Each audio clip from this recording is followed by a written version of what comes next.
শুভ রাখি পূর্ণিমা আমার প্রিয় দাদা এবং ভাইয়েরা। তো তোমরা দেখতেই পাচ্ছ আমি বাজারে চলে এসেছি রাখি এবং মিষ্টি কিনে নিতে। কয়েকটি ক্যাডবেরিও নিয়ে নিয়েছি। তো এর মধ্যে আমার ভাইও চলে এলো, মিষ্টি আর কয়েকটি জিনিসপত্র এনেছে, আমাকে দিয়ে দিল। এই দেখো মিষ্টিগুলো রেডি করা হয়ে গেছে, এখানে সাইডে রাখিগুলোও রাখা রয়েছে। এবারে রাখিটা বেঁধে নেব। তো তোমরা কেমন আছো সবাই জানিও, আর তোমাদের রাখি পূর্ণিমা কেমন কাটলো আমাকে সেটাও জানিও।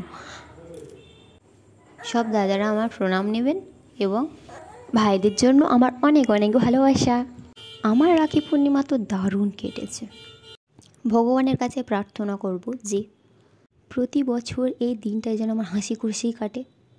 ভগবানের কাছে প্রার্থনা করব আমার ভাই যেন এইভাবে সারা জীবন আমার পাশে থাকে, এর বেশি চাওয়ার কিছু নেই। তো চলো এইবার গিফটটা নেওয়ার পালা। আজকের ভিডিওটা এই পর্যন্ত, ধন্যবাদ।